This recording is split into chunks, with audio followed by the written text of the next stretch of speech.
The crisp autumn air carried the scent of fallen leaves as Margaret, Maggie, Thompson made her way home from the grocery store.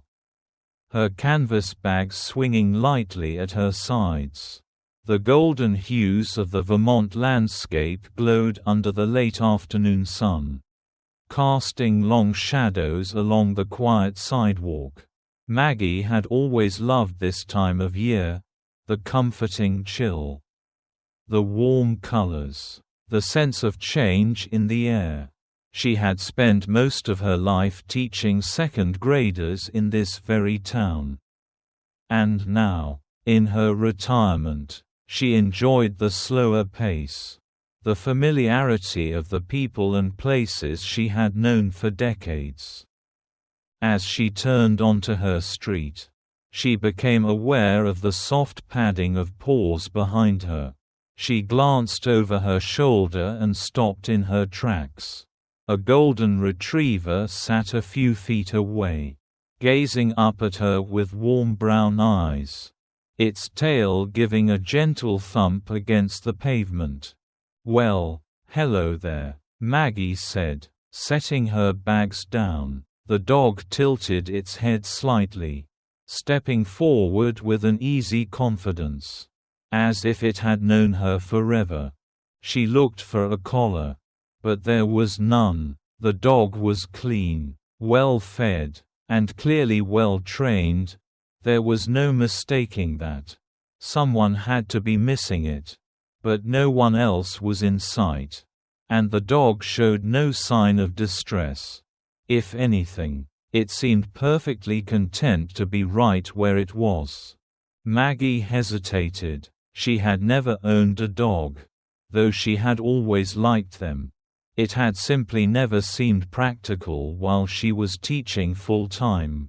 But now, she sighed, knowing she couldn't just leave it out here alone. "All right," she said, bending to scratch the dog's ears. "You can stay with me tonight. And tomorrow we'll figure out where you belong." The dog wagged its tail in approval, trotting beside her as she made her way up the porch steps.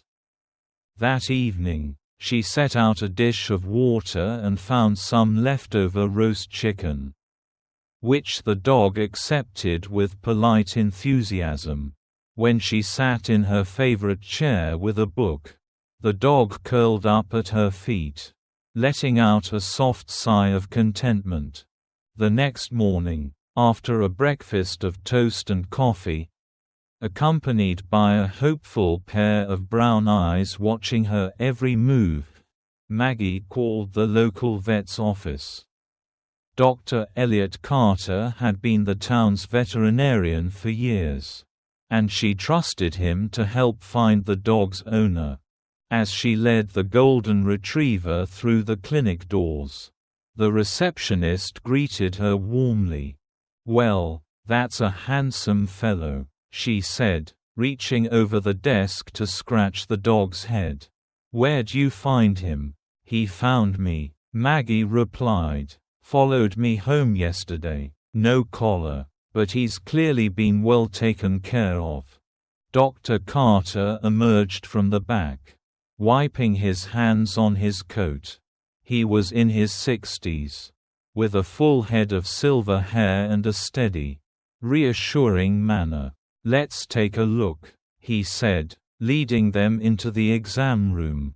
He ran his hands over the dog, checking for any signs of injury, then nodded. "Healthy, well-groomed. You're right. This isn't a stray." He reached for the scanner and passed it over the dog's shoulder. There was a faint beep, and Dr. Carter frowned at the screen. Then, without a word, he turned and walked to his office, shutting the door behind him. Maggie exchanged a glance with the receptionist, who looked just as puzzled. Minutes passed. Then Dr. Carter returned, his expression unreadable. "Maggie, I need you to stay here," he said, his voice lower than before. "The FBI is on their way." Maggie blinked. The FBI? Dr. Carter exhaled. I can't say much. But this dog, he's not just a lost pet. Maggie looked down at the golden retriever, who sat calmly at her side, completely unaware of the sudden shift in the room's atmosphere. The minutes stretched, thick with unanswered questions. Then, the sound of tires crunching on gravel. 2 black SUVs pulled up outside the clinic. The door opened, and 3 agents stepped inside. Their expressions serious. One of them, a woman in her 50s with sharp eyes, approached. "Ms. Thompson?" she asked. Maggie nodded, her heart hammering. The woman crouched beside the dog, reaching out a hand. "Good boy," she murmured, before looking up at Maggie. "You don't know what you've stumbled into, do you?" Maggie shook her head, speechless. The woman stood. "This dog, his name is Ace. And he belongs to the federal government." The room felt smaller with the weight of silence pressing down. Maggie stood her ground, her arms folded as she faced the 2 agents. Special Agent Thomas Reynolds, a man in his late 40s with graying temples and an air of quiet authority, met her gaze with unwavering intensity.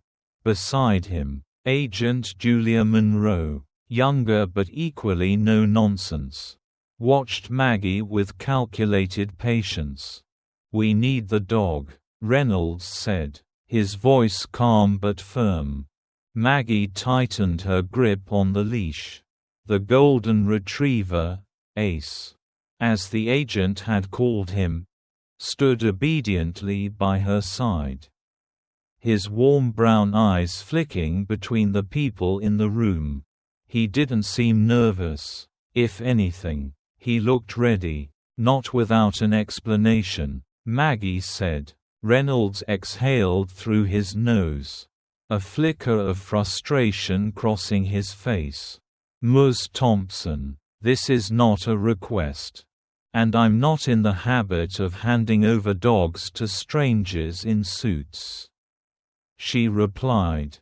Agent Monroe shot a glance at Reynolds, but he didn't seem surprised by Maggie's stubbornness. He studied her for a moment, then nodded slightly, as if reaching a decision. "All right," Reynolds said. "Here's what I can tell you." Maggie didn't move, but she listened. "This dog is not a normal pet. His name is Project Sentinel. He was part of an experimental program designed to assist in high-risk intelligence operations. 6 months ago, the program was shut down, and Sentinel disappeared." Maggie frowned. "Disappeared? You mean he ran away?" "We don't know," Monroe said. "One day he was there. The next, gone. No sign of forced entry. No security breaches. Just gone. And now he's here," Maggie said, looking down at the dog, who sat patiently beside her. Reynolds nodded. "And he's attached himself to you. That's not a coincidence." Maggie felt a flicker of unease. She looked at Ace, Sentinel, whatever his real name was. He had been at her side since she found him, moving with an easy familiarity, as if they belonged together. It hadn't seemed strange at the time. Now, she wasn't so sure. "Are you saying I have something to do with this?" she asked. Incredulous. Monroe's expression softened, but her tone remained professional. "We're saying we don't know how or why Sentinel ended up here. But it's possible there's a connection. Do you have any government ties? Military service? Any reason someone might think you'd be linked to him?" Maggie let out a dry laugh. I was a second-grade teacher for 40 years. The closest I ever got to government work was filling out my tax returns." Reynolds studied her, but before he could respond, a noise outside broke the moment. A sharp shuffle, the unmistakable sound of gravel shifting underfoot. The air in the room changed. Reynolds turned toward the door, his hand drifting toward the firearm at his hip. Monroe's posture tensed, her eyes scanning the windows. Dr. Carter, who had been silent this entire time, took a step back. "What?" Reynolds cut him off with a raised hand. "Quiet." Maggie held her breath, her pulse quickening. Ace's ears pricked up, and he let out the softest of growls, not fearful, but alert. Someone was out there. Reynolds motioned for Monroe to check the front. She moved swiftly, pressing herself against the wall beside the window before peeking out. A pause. Then she whispered, "Black SUV, no plates." Reynolds muttered a curse under his breath. "Time's up. We need to go. Now." Maggie blinked. "Go? Where? You're not safe here," Monroe said, already moving. "If they found us this fast. They weren't far behind us to begin with." Reynolds nodded toward Ace. "And neither is the dog." Maggie hesitated. This was insane. A day ago, she had been shopping for groceries.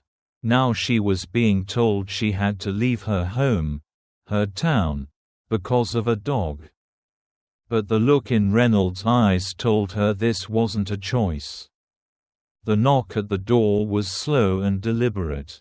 Reynolds drew his weapon. Monroe did the same. Maggie's heart pounded. Ace stepped in front of her. Then everything happened at once. The hum of fluorescent lights overhead filled the sterile, windowless room where Maggie sat, her fingers wrapped tightly around the warm ceramic of a coffee cup. It wasn't home, not by a long shot. The small, government-issued space felt like a waiting room for ghosts, cold, impersonal, and thick with unspoken questions. Special Agent Julia Monroe sat across from her, a thick manila file resting on the table between them. Maggie had expected this, the interrogation, the suspicion. After all, they'd swept her away in a black SUV under the cover of darkness, taking her and Ace to this so-called safe house. But what she hadn't expected was the look in Monroe's eyes now, something just shy of concern, tinged with something else, unease. Monroe flipped open the file. "We've been digging into your records, Ms. Thompson," she said, her voice carefully measured, "and we found something unusual." Maggie sipped her coffee, feigning patience. But the steady drumming of her heart told a different story. "Unusual how?" Monroe slid a page forward. It was a list. Dates. Bank statements. Medical visits. Then a gap. A long one. 15 years ago, Monroe said, tapping the space in the file. "There's an 8-month period where you don't exist."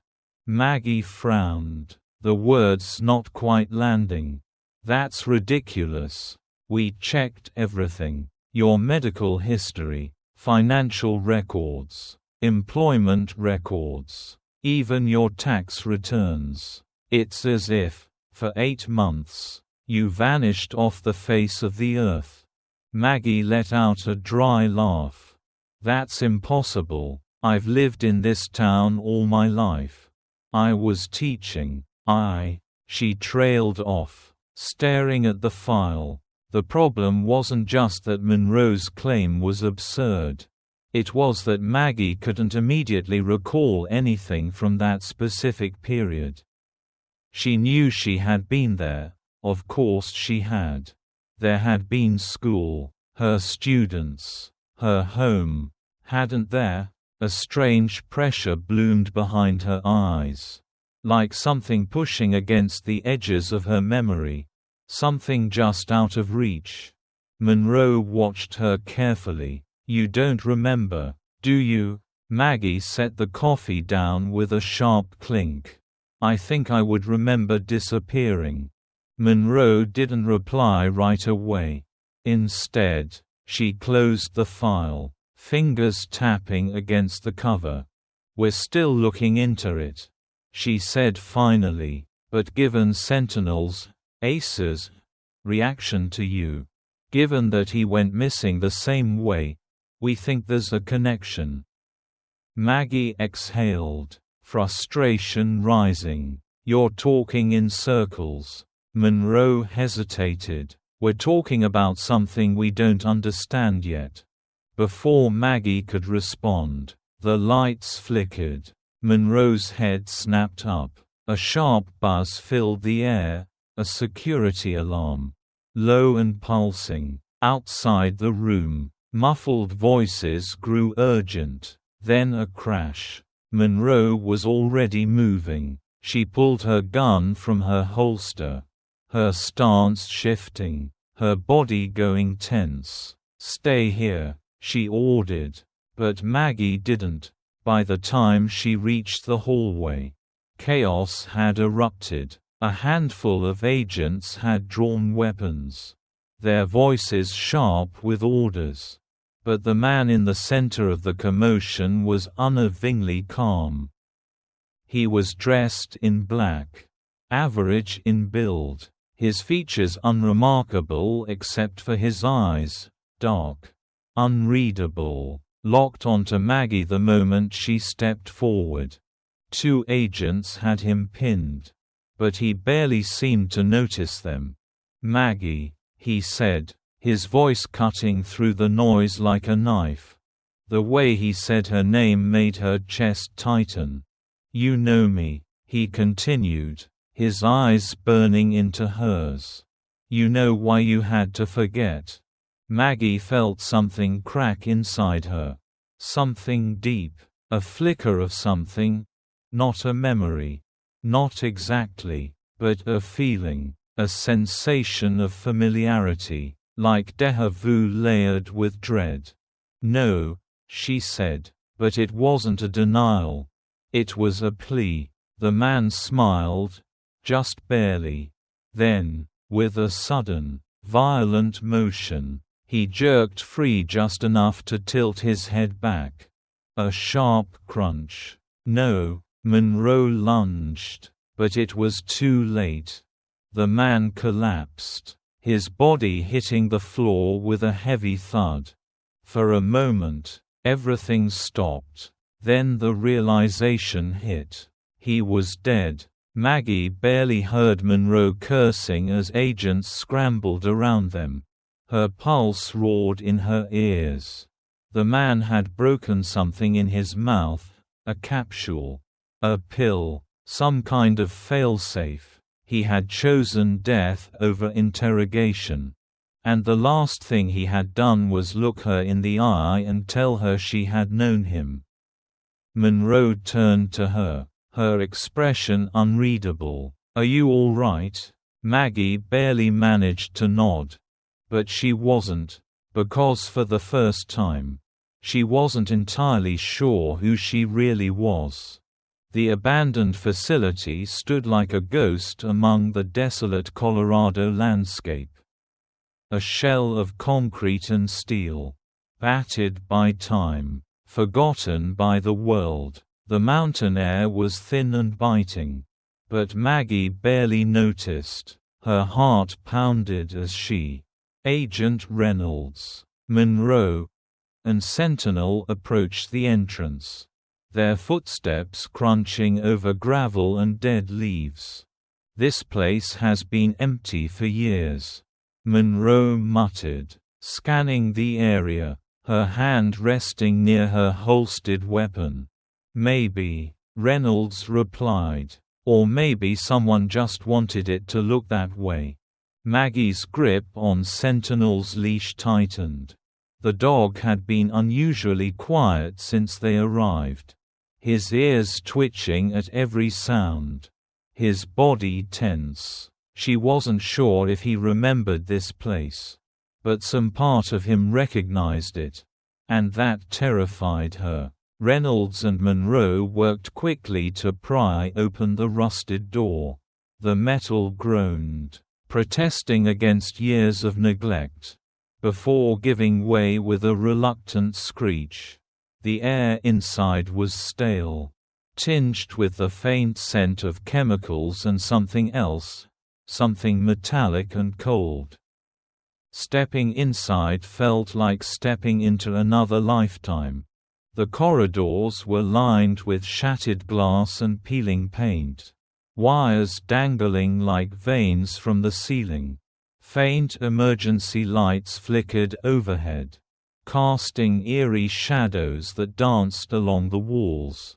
"We should be looking for a main control room," Monroe said, leading the way. "If there's any data left, it'll be there." But Maggie wasn't listening. Something pulled at her, deep in her bones. She turned a corner, barely aware that she had broken away from the others.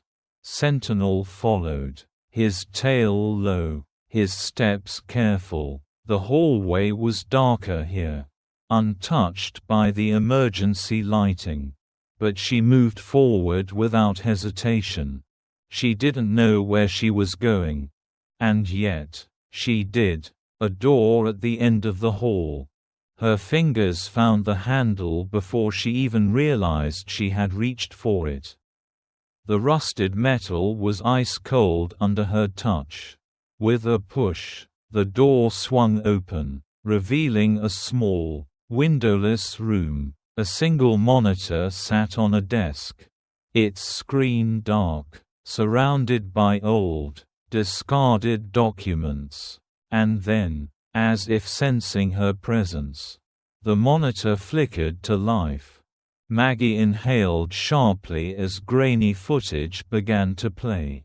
The image was distorted, aged, but clear enough. A woman stood in the center of a brightly lit room, dressed in a white lab coat, her hands resting gently on the head of a golden retriever.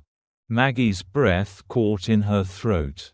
It was her, not her as she was now, but younger, 15 years younger. She watched as the younger version of herself knelt beside Sentinel, Project Sentinel, her expression soft but determined.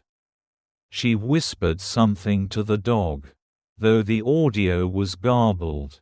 Sentinel, younger too, nuzzled her hand, his tail wagging in slow, measured strokes.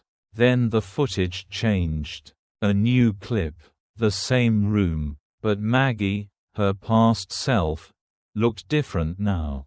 Tense, frantic. She was pacing, clutching a file in her hands. A file she slammed down onto the desk, flipping through pages as though searching for an answer she couldn't find. The camera angle shifted slightly, capturing her face as she turned toward it. Fear burned in her eyes.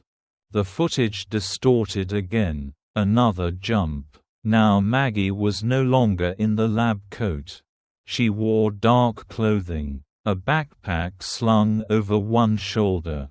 Sentinel was at her side, ears alert. Her past self moved with purpose, pressing buttons on a control panel. The screen behind her displayed something. Text. Flashing red warnings. A countdown. And then she stopped. She turned to the camera. No. Not the camera. A reflective surface. A mirror or a screen. Staring at her own reflection. And she spoke. "I can't let them find me.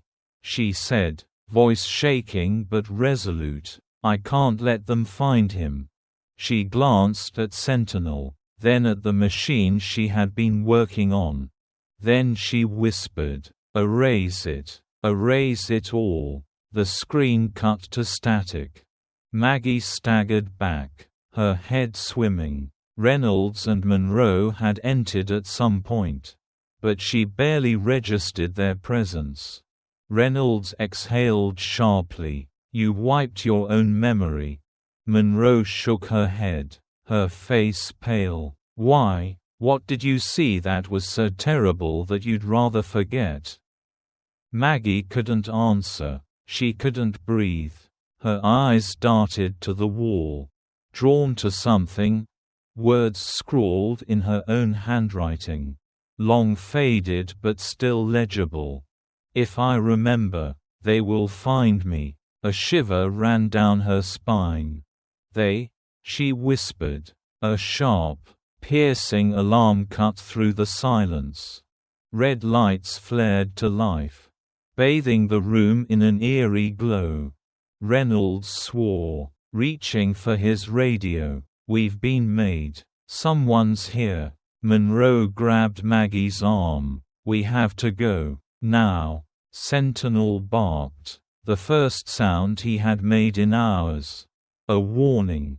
Footsteps echoed down the hall.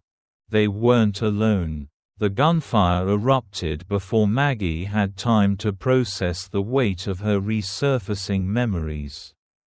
The red emergency lights painted the scene in shifting shadows as masked figures stormed through the facility. Weapons raised, their movements precise and calculated. They weren't ordinary soldiers. These were professionals, mercenaries. Reynolds pushed Maggie behind cover as he fired off a round, taking down one of the intruders. Monroe crouched beside them, her eyes darting between their attackers and the narrow hallway leading to the exit. "They're not here to negotiate," Monroe hissed. "They want her and the dog." Maggie clutched Sentinel's leash, but the golden retriever wasn't afraid. He stood firm, ears forward, gaze locked on the mercenaries like he understood exactly what was at stake. And maybe he did, because Maggie did now, too. The memories crashed over her like a tidal wave. This place, this program, it wasn't just about training highly intelligent dogs. It was about something far more dangerous. She had been part of it. Not just as a researcher, but as a subject. 15 years ago, she had volunteered, believing she was contributing to the advancement of human cognition. They had called it Project Sentinel. But it was never about the dogs. It was about people. It was about her. The technology had been groundbreaking. A neural enhancement that augmented memory, heightened reflexes, and accelerated problem-solving abilities. It was supposed to be the future of intelligence work. A perfect soldier's mind, combined with an unbreakable loyalty to the mission. But there had been a flaw. A fatal one. The implanted technology wasn't just enhancing minds, it was leaving them vulnerable. Open. Hackable. Maggie had discovered the truth too late. Someone, maybe the very people funding the project, had been developing a way to control the test subjects remotely. To overwrite their thoughts, their will, to make them puppets. She had been one of the first to receive the implant. And she had been the first to reject it. Maggie's hands trembled against the cold metal she was leaning on. The flashes of her past came faster now. Images of herself in a white lab coat. Poring over classified files. realizing the horrifying implications of what they had created. She had made a choice. If she had simply run, they would have found her. They would have activated her. So she had done the only thing she could. She had used the very technology they had implanted in her to erase her own memories, to make herself disappear. But Sentinel had never forgotten. Because Sentinel wasn't just a highly trained dog. He was the key. His neural chip carried the final fail-safe, the only known sequence capable of shutting the entire program down. That was why everyone was after him. That was why he had found her. Because even though she had wiped her mind, the bond between them had remained. Another gunshot snapped her back to the present. Monroe cursed under her breath. "We're running out of time here." Reynolds gritted his teeth as he ejected a spent magazine. "We need a way out." Maggie's thoughts raced. The memories were fragmented. But one thing was clear. If the mercenaries took Sentinel, it would be over. They would use him to reactivate the program, to seize control of who knew how many compromised minds. She wouldn't let that happen. Maggie took a breath and looked at Sentinel. "You remember, don't you?" she whispered. The dog met her gaze, and she swore she saw recognition in his eyes. The sound of footsteps approaching fast. More of them were coming. Maggie turned to Reynolds. "There's another way out. A maintenance tunnel, back through the lower wing. It should still be accessible." He didn't question how she knew that. He just nodded. "Monroe, cover us." They moved fast, Sentinel leading the way. Bullets ricocheted off metal beams as they ducked and wove through the debris. Monroe provided cover fire, taking down 2 more mercenaries before sprinting after them.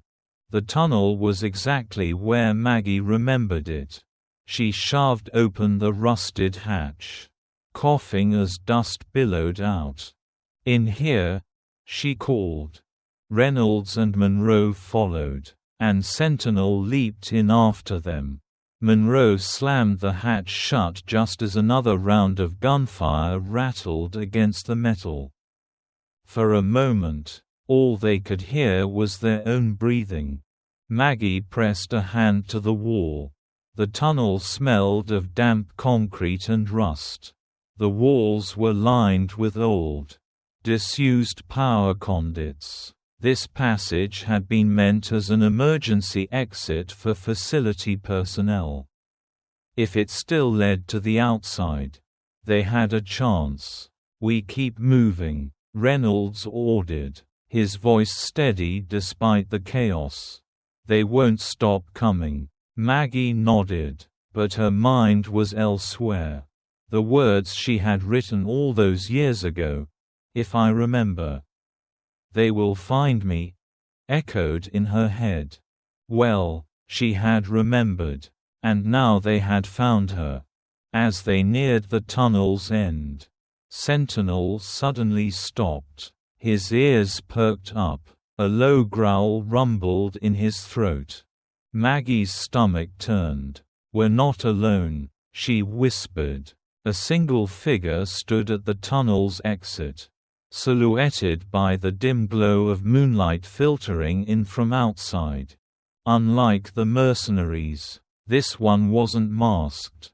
He was older, his hair silver at the temples, his expression calm, but his eyes, they were cold, calculating. He knew her.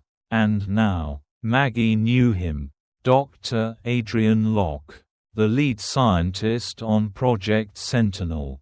The man she had once trusted. The man she had run from.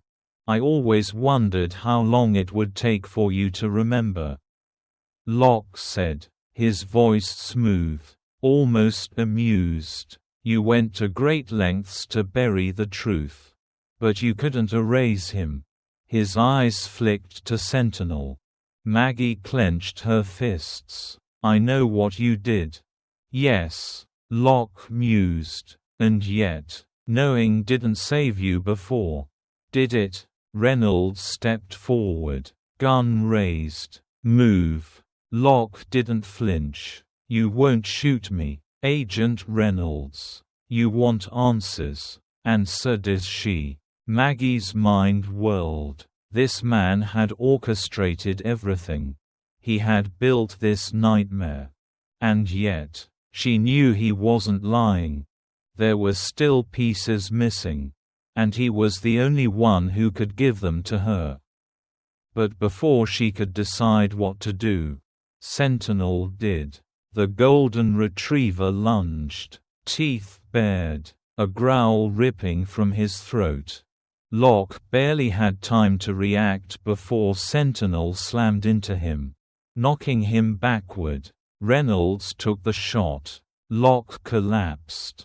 The tunnel was silent. Sentinel stood over the motionless figure, his breathing heavy. Maggie knelt beside him, running her fingers through his fur. "Good boy," she murmured. Reynolds exhaled. "It's over." Monroe shook her head. "Not yet." Because she was right. Locke was just a piece of the puzzle. The real power behind Project Sentinel was still out there. Reynolds looked at Maggie. "If you remember, they'll come for you again." Maggie stood slowly, her gaze shifting to the horizon. The past she had buried was now a part of her again. And this time, she wasn't going to run. She met Reynolds' gaze. "Let them try." Thank you for watching the video. If you enjoyed it, please comment 1. And if you didn't, just hit like. See you in the next videos.